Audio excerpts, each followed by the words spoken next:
Assalamualaikum warahmatullahi wabarakatuh.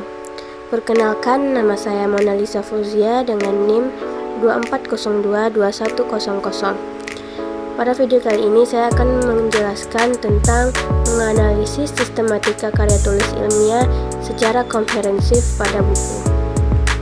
Yang pertama yaitu pengertian buku. Menurut KBBI, buku yakni sekumpulan lembaran kertas yang terjilid. Dalam lembaran tersebut berisi tulisan maupun kosong.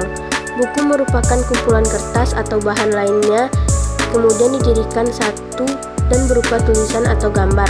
Setiap lembaran dalam buku disebut dengan halaman. Yang kedua yaitu manfaat buku dalam karya tulis ilmiah. Yang pertama yaitu menambah wawasan. Buku dapat membantu memperluas wawasan dan cara berpikir, baik secara teoritis maupun fakta-fakta yang berhubungan dengan topik yang ditulis. Yang kedua yaitu mengorganisasikan gagasan. Menulis karya ilmiah dapat membantu mengorganisasikan gagasan secara sistematis dan mengungkapkan gagasan secara tersurat. Yang ketiga yaitu menjelaskan permasalahan. Menulis karya ilmiah dapat membantu menjelaskan permasalahan yang sebelumnya mungkin masih samar. Yang keempat yaitu memperoleh kepuasan intelektual. Menulis karya ilmiah dapat memberikan kepuasan intelektual. Yang kelima, memperluas cakrawala ilmu pengetahuan. Menulis karya ilmiah dapat membantu memperluas cakrawala ilmu pengetahuan. Yang keenam yaitu membuat ide penting bertahan lama. Menulis buku dapat membantu membuat ide penting bertahan lama. Yang ketujuh yaitu menciptakan media penjelasan terperinci. Karya ilmiah dapat menjelaskan suatu hal yang belum diketahui dan tidak jelas dan tidak pasti. Yang ketiga yaitu fungsi buku. Fungsi buku yang pertama yaitu menyampaikan ide dan gagasan. Buku merupakan alat komunikasi antara penulis dan pembaca, sehingga penulis dapat menyampaikan ide, gagasan, dan pengalamannya kepada pembaca. Yang kedua yaitu membuka wawasan.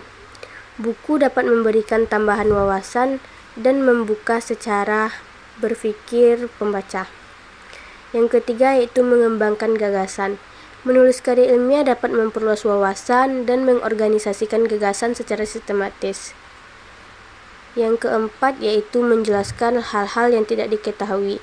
Karya ilmiah dapat menjelaskan suatu hal yang sebelumnya tidak diketahui, tidak jelas, dan tidak pasti.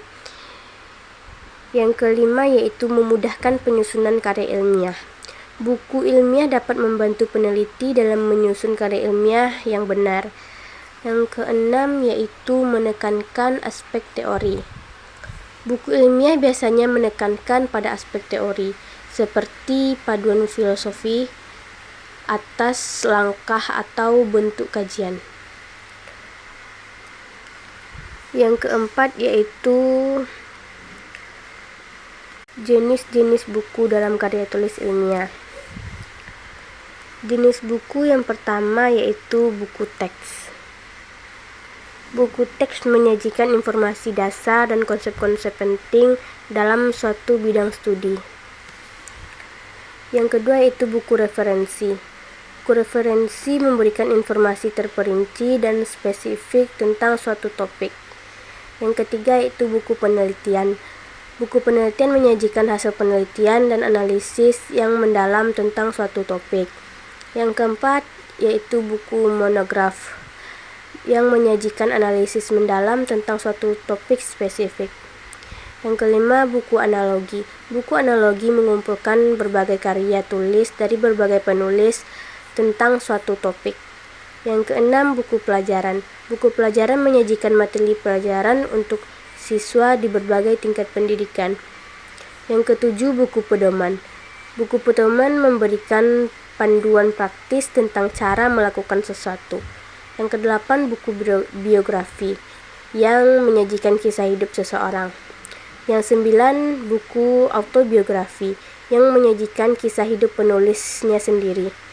Yang ke-10, buku fiksi yang menyajikan cerita rekaan.